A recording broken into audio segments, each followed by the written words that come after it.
नाज़रीन, ये वो शख्स है जो इस वक्त मुबैना इल्ज़ामात लगा रहा है और इल्ज़ामात इनके ये हैं कि मैं ना तो मंशियात फरोश हूँ और ना ही दूर दूर तक मेरा मंशियात बेचने से कोई ताल्लुक है। रास्ते में मेरी जेब से पैसे निकाले जाते हैं। यहाँ पे आते हैं 85,000 रुपये मेरे से जो जेब में था वो निकालते हैं, अपनी जेब में डाल लेते हैं, कहते हैं ये तो हमारा हो गया। मियाँ प्लाजा जाके रोकते हैं गाड़ी को, एक बाइक थी इनके साथ वो भी, और वहाँ पे जाके ऑर्डर लगवाते हैं, टिक्के कबाब वगैरह पैक करवाते हैं। पैक करवा के कौन कौन? ये पुलिस वाले ही शीशे और एल्यूमिनियम का काम करते हैं जी।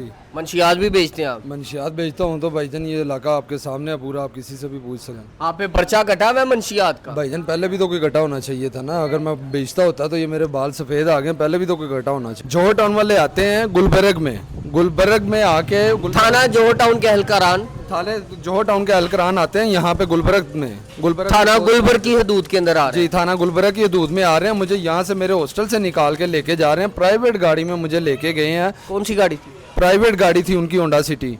और आप कहते हैं मैं मुबैना जो इल्जाम लग रहा है मैं वो काम नहीं करता, काम नहीं मैं करता। मंशियात मैं नहीं बेचता? नहीं, मंशियात नहीं बेचते। आपकी कितने लोग गवाही दे सकते? आप चेक कर लें, आपको हम पूरे इलाके के लोग इकट्ठे कर देते हैं। अगर कोई कह देगा कि ये चीज़ ये करता है तो फिर हम जो सजा होगी हमें कबूल है। भाई अगर आप मंशियात बेचते हो तो फिर आपका इनकाउंटर कर दिया जाए, सर फ्राई कर दिया जाए, फुल फ्राई। ये मीडिया पे आने का मेरा मकसद क्या है? यही मकसद है कि मैं जुर्मदार नहीं हूँ, मुझे क्यों इस जुर्म में इन्होंने धकेला। भाईजान आप एप्लीकेशन वापस ले लें, मैंने सीसीपीओ दरख्वास्त दी हुई है। अच्छा। मुझे ये कहा जा रहा है कि आपके सारे पैसे जितना भी खर्चा आया है सब कुछ हम देने को तैयार हैं, आप एप्लीकेशन वापस उठा लें। कौन कहता है? ये सब इंस्पेक्टर मुदस्सर और उसके एहलकारान। अच्छा। और वो कह रहे हैं उठा लें, अगर आप नहीं उठाते इन केस में तो फिर हम आपके ऊपर ऐसा मुकदमा डालेंगे, आपके हॉस्टल में कोई चीज़ रख के आपके ऊपर ऐसा केस डलवाएंगे कि आप सारी ज़िंदगी नहीं बाहर आएंगे।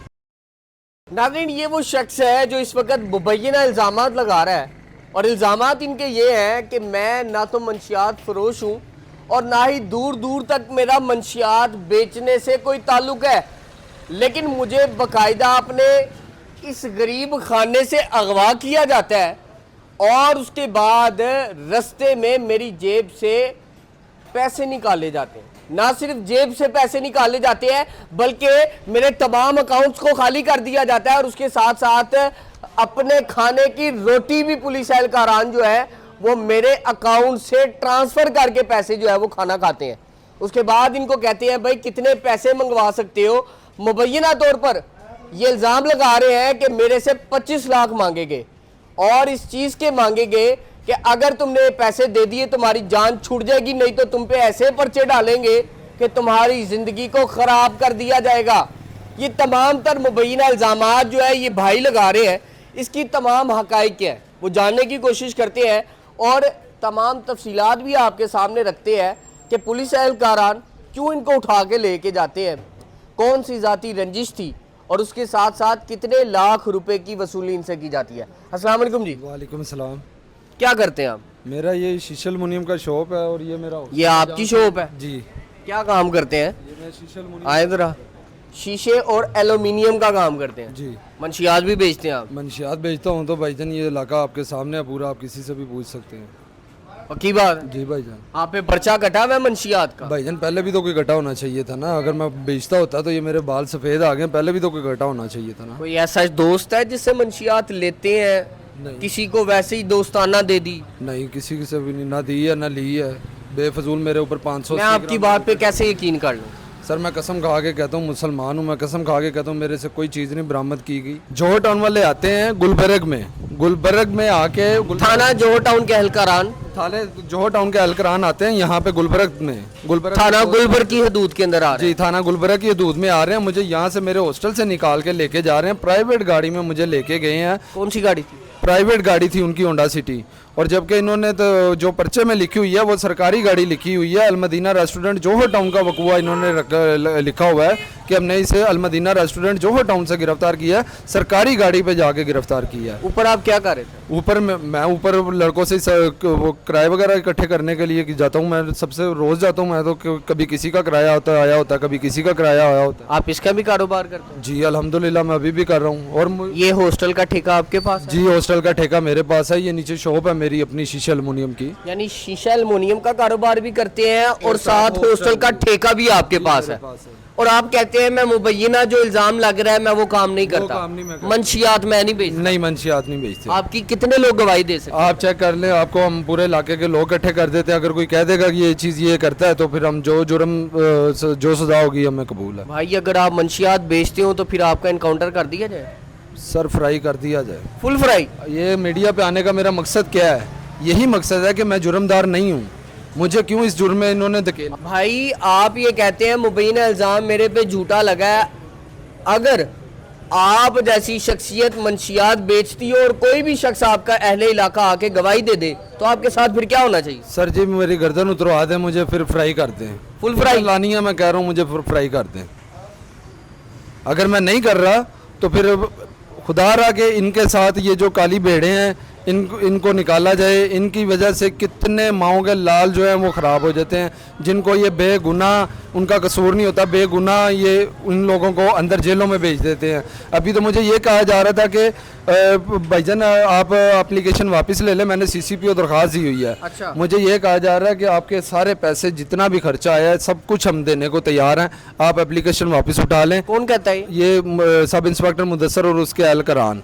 और वो कह रहे हैं उठा लें, अगर आप नहीं उठाते इन केस में तो फिर हम आपके ऊपर ऐसा मुकदमा डालेंगे, आपके हॉस्टल में कोई चीज़ रख के आपके ऊपर ऐसा केस डलवाएंगे कि आप सारी ज़िंदगी नहीं बाहर आएंगे। ठीक है, मुझे ये बताइएगा यहाँ पे आते हैं क्या होता है?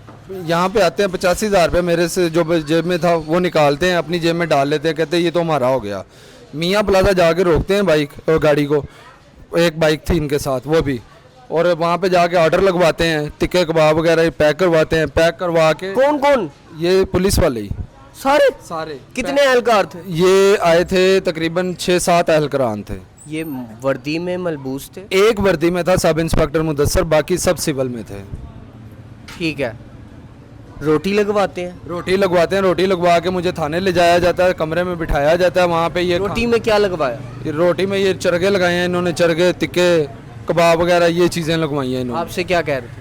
मुझे तो कुछ नहीं कहा इन्होंने, फिर थाने ले गए हैं। थाने लेके जाके इन्होंने पहले खाना खाया, मुझे ज़मीन पे बिठा दिया इन्होंने, खाना वगैरह खाया, खाना वगैरह खा के फिर बाद में मेरे से कहते हैं हाँ जी अब अगला मुतालबा, अब कहते 20 लाख रुपया दें।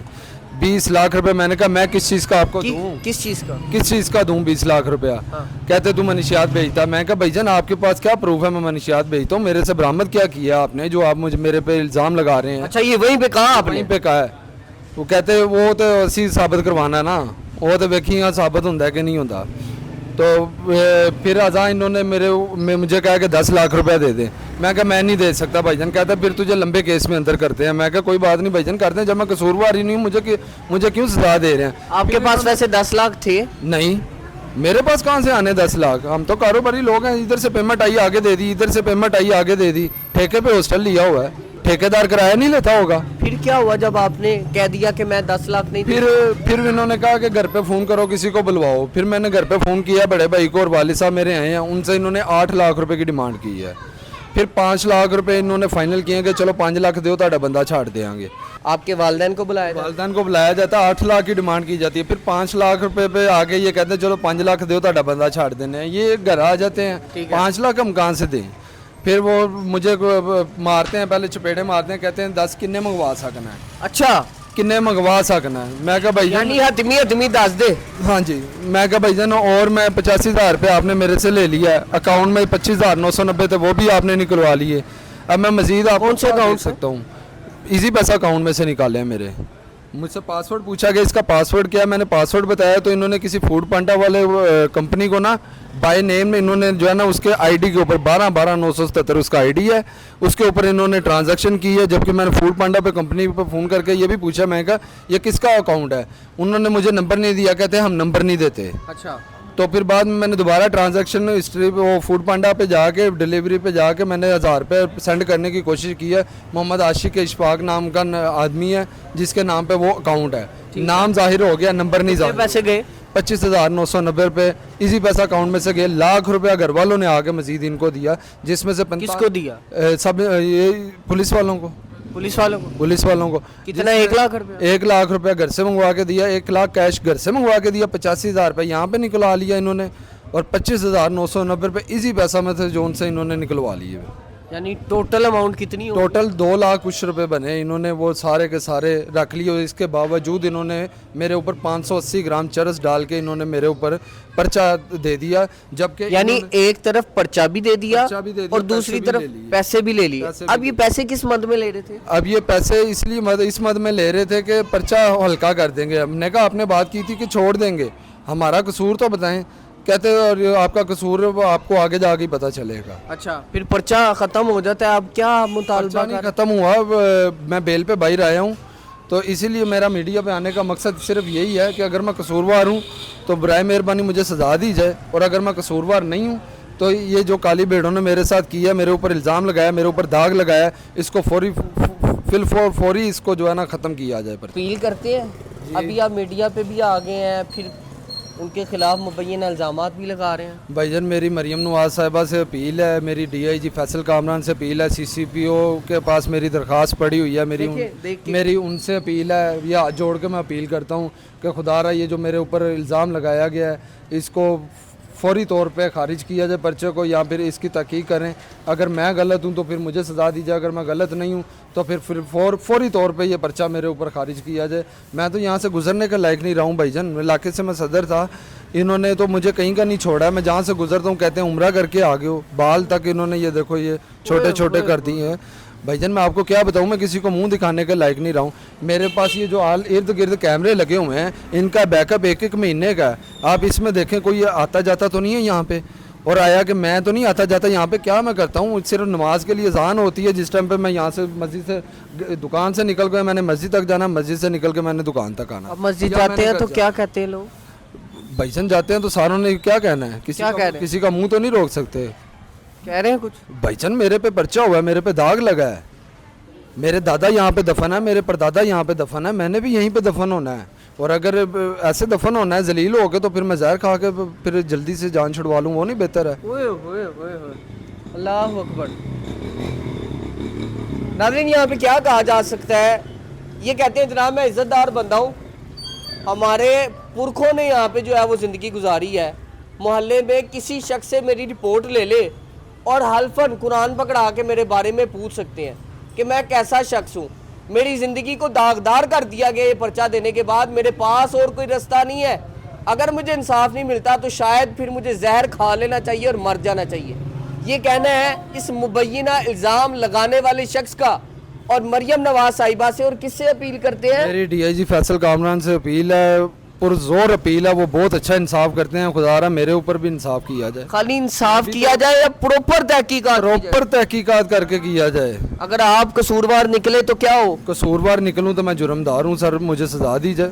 अल्लाह और अगर मैं नहीं हूँ तो फिर बराए करम ये जो मेरे ऊपर इल्ज़ाम लगाया गया इसको फौरी तौर पे खारिज किया जाए। ना हम इस चीज़ में शामिल हैं और ना हमें शामिल किया जाए। ये आप कसम खा रहे हैं? जी मैं कसम खाता हूँ। नाज़रीन ये कसम खा के बातें कर रहे हैं। अब मुद्दा जो है वो DIG साहब के पास जो है ये रख चुके हैं और मरियम नवाज साहिबा से ये अपील कर रहे हैं कि खुदारा इसके ऊपर बाकायदा शफाफ तहकीकात की जाए। मैं कसूरवार हूँ तो चाहे मुझे चौंक में लटका दो, लेकिन अगर मेरे साथ ज़्यादती हो रही है तो इस मजलूम की आवाज़ जो है वो मरियम नवाज साहिबा अब तक आ रही है, इसके ऊपर बाकायदा तहकीकात का आगाज़ कर दें। और मेरा ये दाग तभी धुल सकता है जब ये पर्चा जो है मुझसे खारिज हो जाए। मुझे आज के प्रोग्राम से इजाज़त दीजिएगा, मुलाकात करूंगा अगले प्रोग्राम में अल्लाह ने के बाद।